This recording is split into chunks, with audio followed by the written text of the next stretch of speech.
अस्सलाम वालेकुम दोस्तों, दुआ करता हूँ आप जहाँ भी हो खैरियत से हो। आज मैं लाया हूँ आपके लिए दुनिया भर से कुछ खौफनाक वीडियो जो आपको डरने पर मजबूर कर देंगे।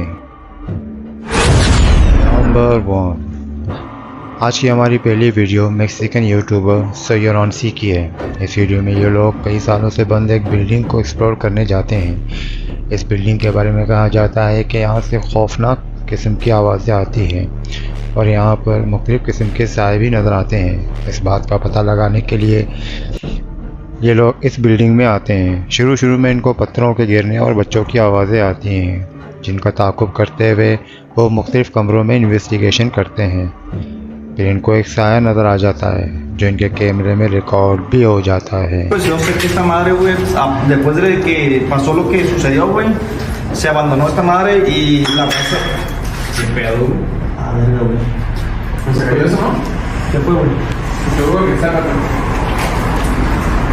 Hola. ¿Se cayó esto? ¿Sí lo grabaste? ¿Eso fue? Sí. Uy, no hay nadie para acá, güey. A ver, ¿qué pasa? Buenas noches. ¡Ey!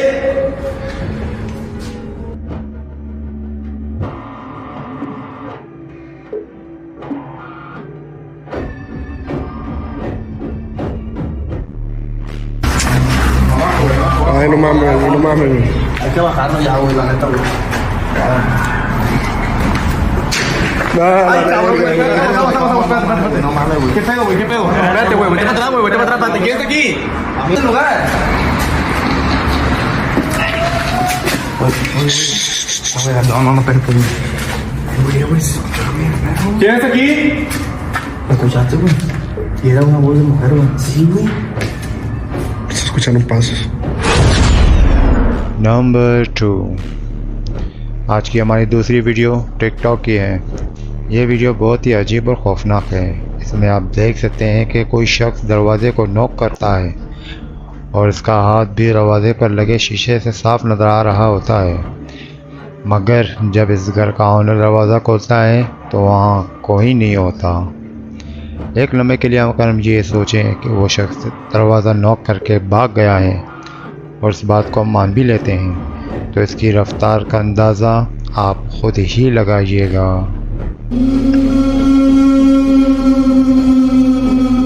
¿Quién?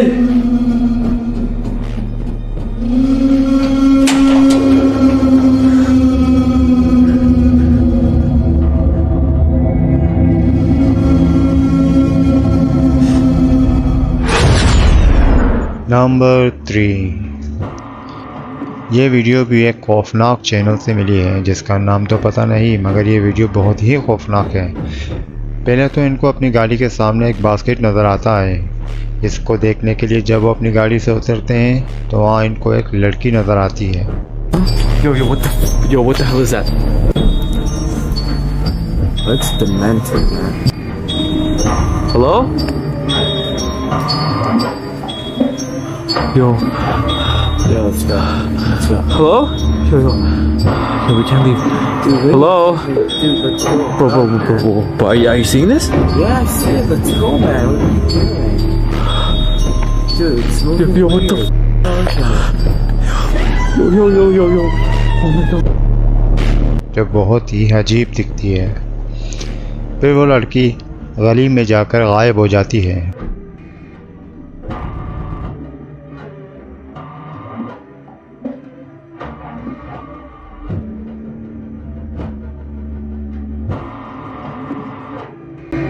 But literally, something is here and we're trying to find it.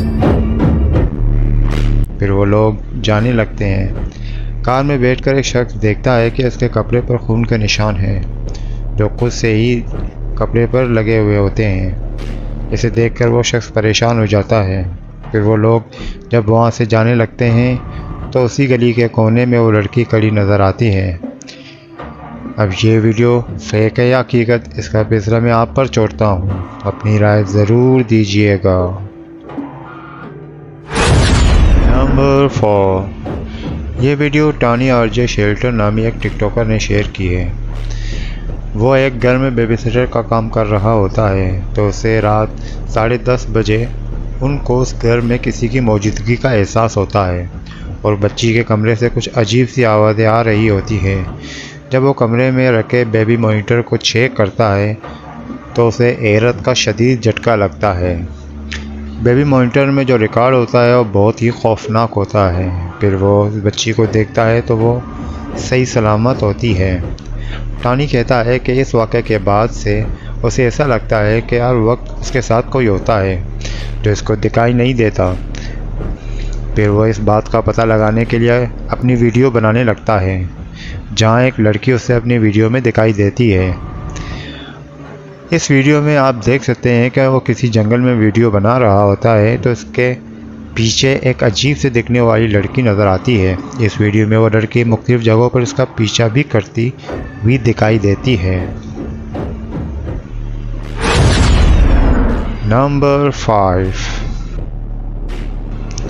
आज की हमारी 5वीं video Chinese TikToker outdoor जियालॉन्ग की है, जहां वो कई सालों से बंद एक घर को एक्सप्लोर करने आता है। उसे कुछ साइन नज़र आते हैं और एक हॉन्टेड डॉल भी नज़र आता है जिसमें कुछ मूवमेंट भी होती है जो बहुत ही खौफज़दा कर देने वाली बात होती है।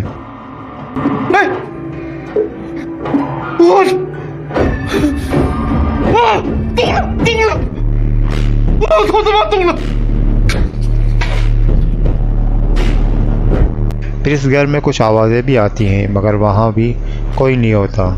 उसे घर में लगे एक विंडो में किसी का शेडो भी नज़र आता है। जब वो इस विंडो को खोलता है तो उसे वहाँ कोई नज़र नहीं आता। नंबर 6। यह वीडियो एक YouTube चैनल इब्नुल कासिम ने शेयर की है, जहां वो एक गांव से गुजर रहे होते हैं तो वहां उनके कैमरे में एक बेजार चीज़ कैद हो जाती है। इस वीडियो में आप देख सकते हैं कोई शख्स दरख्त की एक शाख पर अजीब तरीके से खड़ा नज़र आता है जिसने वाइट कलर के कपड़े पहने हुए होते हैं।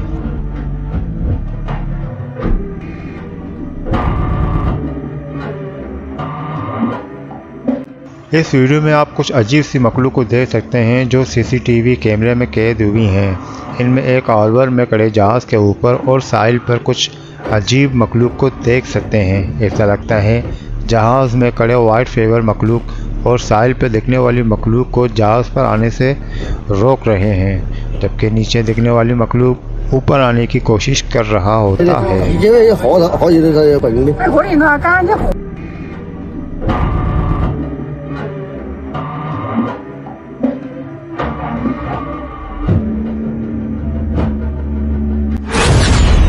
नंबर 7।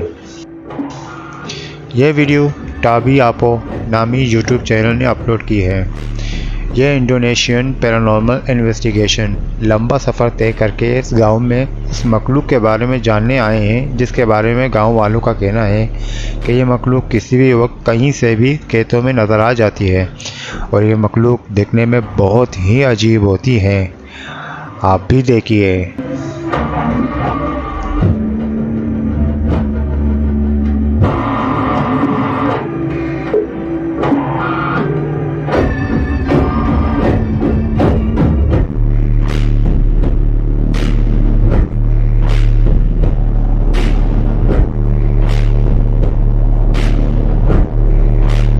यह वीडियो YouTube पर शेयर हुई है। इस वीडियो में आप एक बहुत ही भयानक दिखने वाली मखलूक को देख सकते हैं। इस घर के ऑनर के मुताबिक जब मैं काम कर रहा था तो मेरे दरवाज़े पर स्क्रैचिंग की आवाज़ आती है और दरवाज़ा खुद से ही खुल जाता है और उसके अंदर से एक भयानक चेहरा ज़ाहिर होता है। जब वो उसे चेक करने जाता है तो वहाँ कोई नहीं होता।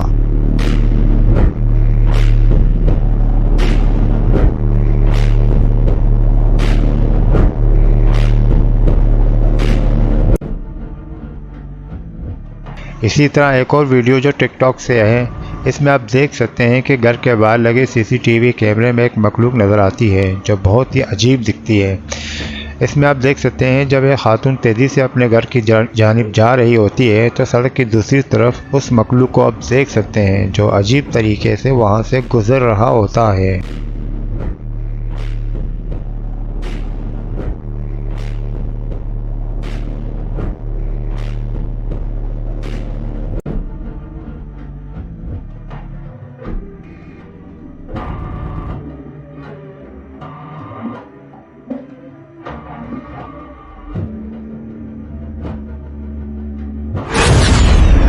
नंबर 8। आज की हमारी आखिरी video YouTube channel exploring with Danny की है। वह एक जंगल में बने एक मकान की एक्सप्लोरिंग के लिए जाता है, जहाँ के बारे में मशहूर है कि वहाँ एक चुड़ैल को देखा जाता है। इस बात का पता लगाने के लिए वो इस मकान की इन्वेस्टिगेशन करने पहुँचता है। पहले तो वो मखलूक अपना आप घर में लगे आईने में दिखाता है।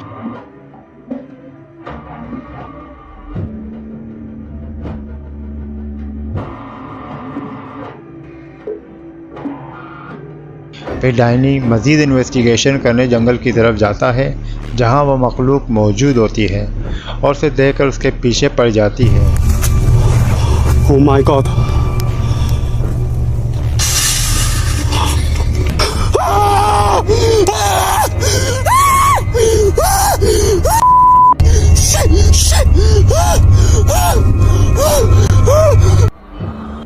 Stay back!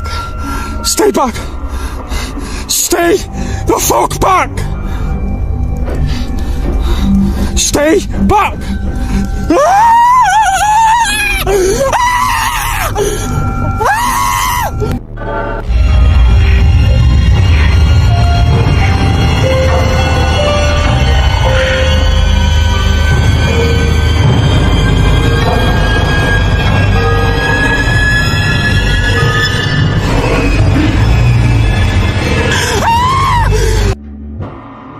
इस वीडियो में कितनी सच्चाई और कितना झूठ, इसका फैसला मैं आप पर छोड़ता हूँ। तो दोस्तों, वीडियो पसंद आने की सूरत में वीडियो को लाइक और चैनल को सब्सक्राइब ज़रूर कीजिएगा।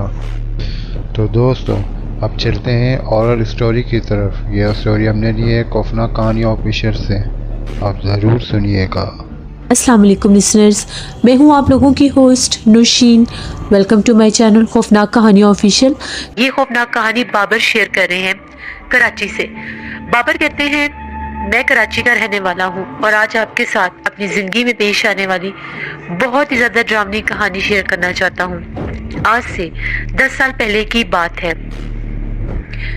मैं सऊदी अरेबिया में होता था। मैं वहाँ से वापस आया तो मैं भी वहीं पर था तो मेरे दादाजी का इंतकाल हो गया था। मैं दादाजी के साथ बहुत ज़्यादा अटैच था। तो मैंने घर वालों से जब पूछा तो उनका ये कहना था कि उनको चुखंडी कब्रिस्तान में दफनाया गया है।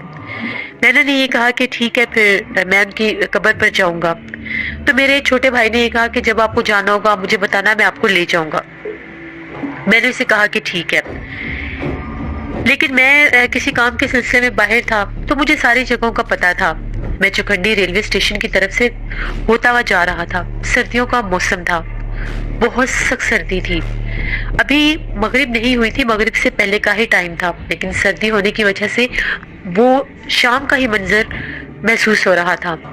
जैसे मैं रेलवे स्टेशन की तरफ आया तो मैंने वहां पर एक रेलवे ट्रैक के ऊपर एक बूढ़ी औरत को बैठे देखा। मुझे बहुत ज्यादा ताज्जुब हुआ, इतनी सख्त सर्दी में इस तरह से खुले आसमान के नीचे ये बूढ़ी औरत क्यों बैठी है।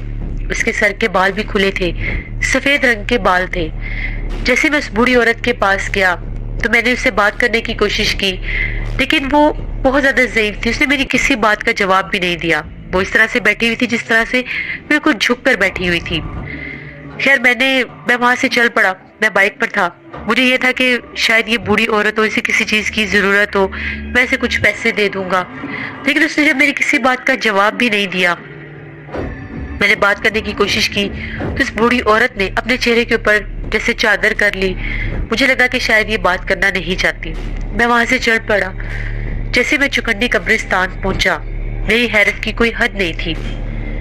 मेरे रोंगटे खड़े हो गए। वही बूढ़ी औरत जो मैं पीछे रेलवे स्टेशन पर देख कर आया था, रेलवे ट्रैक पर देख कर आया था, कब्रिस्तान के बाहर बैठी हुई थी। मुझे कुछ समझ में नहीं आ रहा था कि ये मेरा वहम है या ये हूबहू वही बूढ़ी औरत है या ये कोई और है। वही कपड़े, वही हुलिया, वही बाल। अब मैं डर गया। मैंने उसे बुलाया नहीं। मैंने दिल में सोचा कि मैं पहले दादाजी की कब्र से हो लेता हूँ और फिर मैं इस बूढ़ी औरत को कुछ पैसे दे दूंगा। पहले तो ये मेरी बात भी नहीं सुन रही थी। बिल्कुल वो कब्रिस्तान के दरवाजे के अंदर बैठी हुई थी, एक साइड पर होके। मैं अंदर कब्रिस्तान में चला गया। वहां पर गोरकन को मैं जानता था क्योंकि पहले हमारे एक मामू की भी वफात हुई थी, तो वही गोरकन था। उससे बातचीत हुई तो वो मुझे दादाजी की कब्र पर ले गया। वहां पर मैंने फातिह खानी की। अब मैं वहां से जब वापस निकला तो गौरकर वहां से जा चुका था। बस उसने मुझे ये कहा था कि शाम अंधेरा होने से पहले यहाँ से आप निकल जाएं, क्योंकि यहाँ के मामलात कुछ ठीक नहीं है। बस उसने इतनी बात कही और वो चला गया। इतने में वहां पर अंधेरा हो गया, मगरिब भी हो गई। मेरे पास मोबाइल था, मैंने मोबाइल की टॉर्च ऑन की तो जैसे ही मैं कब्रिस्तान के दरवाजे पर आया, वहां पर वो बुढ़ी औरत नहीं थी। मुझे लगा कि शायद मेरा वहम होगा, वो जो बुढ़ी औरत कोई और होगी, कहीं चली गई होगी। तभी मेरा नाम लेकर मुझे किसी ने आवाज दी। वो आवाज किसी औरत की थी। मुझे बड़ा तज्जुब हुआ कि मुझे कौन औरतें आवाजें दे रही हैं, ये किस औरत की आवाज है जो मेरा नाम जानती है और मुझे पुकार रही है। फिर मुझे लगा कि ये शायद वही बूढ़ी औरत हो, लेकिन उसको मेरा नाम कैसे पता चला? वो नाम बार बार मुझे कब्रिस्तान के अंदर से कोई आवाजें दे रहा था। अब मैं समझ में नहीं आ रहा था कि मैं क्या करूं। मैं कंफ्यूज था कि मैं यहाँ से जाऊं या मुझे कौन आवाजें दे रहा है। उस आवाज के तक में मैंने जवाब भी दिया कि कौन है और मुझे कौन आवाजें दे रहा है। तभी मैं क्या देखता हूँ, मुझे एक रोशनी सी दिखाई दी। वो रोशनी ऐसी थी जिस तरह से कोई टॉर्च होती है, इस तरह की कोई रोशनी एक कब्रिस्तान के एक हिस्से से मुझे दिखाई दी।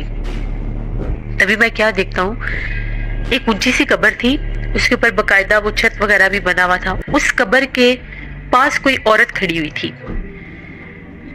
मैंने जब उसे देखा, मैं उसकी तरफ जाने लगा कि मैं जाकर देखता हूँ ये कौन औरत है जो मुझे आवाजें दे रही है। मोबाइल की टॉर्च मैंने ऑन की, वो बार बार मेरा नाम लेकर मुझे आवाजें दे रही थी कि मुझे पैसे देकर जाओ, तुमने मुझे पैसे देने थे, तुमने मुझे पहले भी पैसे नहीं दिए और तुम मुझे अब भी पैसे नहीं दे रहे। ये लफ्ज वो बार बार बोल रही थी। मैं जैसे मेरे रोंगटे खड़े हो गए कि इसको कैसे पता चला कि मैंने नियत की थी कि मैं उस बूढ़ी औरत को पैसे दूंगा, लेकिन मैंने उसे कहा नहीं था, मैंने उसे पैसों का पूछा भी नहीं था। खैर, मैं उस औरत की जब मैंने आवाज सुनी, मैं उसके करीब जाने लगा, लेकिन मेरे दिल में डर था कि मुझे इसके करीब जाना नहीं चाहिए। फिर भी ना चाहते हुए मेरे कदम उस तरफ बढ़ रहे थे। मैं खुद को रोकने की भी कोशिश कर रहा था। अभी मैं उससे थोड़ा ही दूर था। मैंने मोबाइल की टॉर्च में जब देखा तो वो जो मंजर था वो दिल दहला देने वाला था। पता नहीं मेरी कौन सी ऐसी नेकी थी, अल्लाह का कोई खास करम था जो मैं बच गया। मैंने वहां पर एक औरत को देखा जो सर कटी थी। उसका जो कटा हुआ सर था उसके हाथ में था और उसकी गर्दन वाली जगह से आग के शोले निकल रहे थे। ये मंजर मैंने अपनी आंखों से देखा। बस ये देखने की देर थी, मैंने वहां से भागना शुरू कर दिया। अल्लाह अकबर करता मैंने पीछे पलट कर फिर नहीं देखा। मैंने बाइक चलाया, स्टार्ट किया। अब मैंने वापसी पर मैं जिस रास्ते से आया था मैं उस रास्ते से नहीं गया। क्या जैसे कैसे करके मैं अपने घर पहुंचा तो हालत मेरी बहुत ज़्यादा ख़राब थी। घर वालों ने जब पूछा तो मैंने बताया मेरे साथ ये हादसा हुआ है। ये इसी तरह से मुझे रेलवे ट्रैक्स पर एक बूढ़ी औरत नजर आई, फिर वही कब्रिस्तान में नजर आई। फिर मैंने वहाँ पर एक सर कटी एक मखलूक को देखा। तो मेरी वालदा जो थी वो मुझे बार बार यही बात कह रही थी कि वो कोई इंसान नहीं थी, वो कोई बूढ़ी चुड़ैल थी जो तुम्हें वहां पर नजर आई। उसी रूप में वो तुम्हारे पीछे लग गई जहां से तुम गुजर कर आए, क्योंकि तुमने उससे बातचीत की। मुझे बहुत सख्त बुखार था, मैं बहुत खौफजदा था। सारी रात मैं सो नहीं सका उस खौफ से। वो मंजर मेरी आंखों के आगे से हटता नहीं था। सुबह फिर हम लोगों के मोहल्ले में ही एक मदरसा था, मैं वहां पर गया तो वहां पर एक बुजुर्ग बैठा करते थे। एक तो इमाम साहब थे, उनके अलावा भी एक बुजुर्ग बैठा करते थे। बहुत पहुंचे हुए बुजुर्ग थे वो। उनके पास में गया, उन्हें मैंने सारी बात बताई कि इस तरह से मेरे साथ ये कल हादसा हुआ है और अब मुझे बहुत सा बुखार है, मैं सारी रात डरता रहा हूँ, मेरी आंखों से वो मंजर नहीं हट रहा। उन्होंने मुझे दम किया। उन्होंने भी सेम मेरी अम्मी वाली बात की कि जिस रास्ते से तुम गुजर कर आ रहे थे वहां पर वो जो रेल की पटरी थी वहां पर किसी ऐसी असेब ज़दा वो जगह थी, ऐसी मखलूक का बसेरा था जो चुड़ैल थी, और वो एक बूढ़ी चुड़ैल थी जिसकी उम्र 200 साल से भी ज्यादा थी। जब तुम उसके करीब गए, तुमने उससे बात करने की कोशिश की, वो वहीं से तुम्हारे पीछे लग गई थी। अगर वो सब तुम्हारी बात का जवाब दे देती या तुम उसे कुछ दे देते तो उसका साया तुम पर हो जाता और तुम्हारी हालत अब यूं नॉर्मल ना होती। उनका ये कहना था उनके इल्म के मुताबिक कि अगर किसी इंसान के ऊपर किसी 100 साल पुरानी या 200 साल पुरानी बूढ़ी चुड़ैल का साया हो जाए तो वो जिंदा नहीं बचता, क्योंकि वो बहुत सख्त, उसका साया बहुत ज्यादा सख्त होता है और वो ज्यादातर नौजवान लड़कों पर ही उसका साया होता है और वो उनको मार के ही सांस लेती है। अगर वो मुझसे कुछ ले लेती तो मैं फ़ौरन उसके कंट्रोल में चला जाता। फिर जैसे वो वहाँ से उसने मुझे आवाज़ें दी, अगर मैं उसके करीब चला जाता तो पता नहीं मेरा क्या हाल होता। खैर उसके बाद मैंने उनसे तकरीबन 7-8 दिन दम करवाया, बहुत अपनी हिफाजत की। दोबारा कभी भी मैं वो जो रेलवे ट्रैक्स हैं उस साइड से होकर नहीं गया। ये मेरी ज़िंदगी की एक ऐसी कहानी है जिसको मैं कभी भी भूल नहीं सकता। आज भी वो मंजर मुझे याद आता है तो मेरे रोंगटे खड़े हो जाते हैं।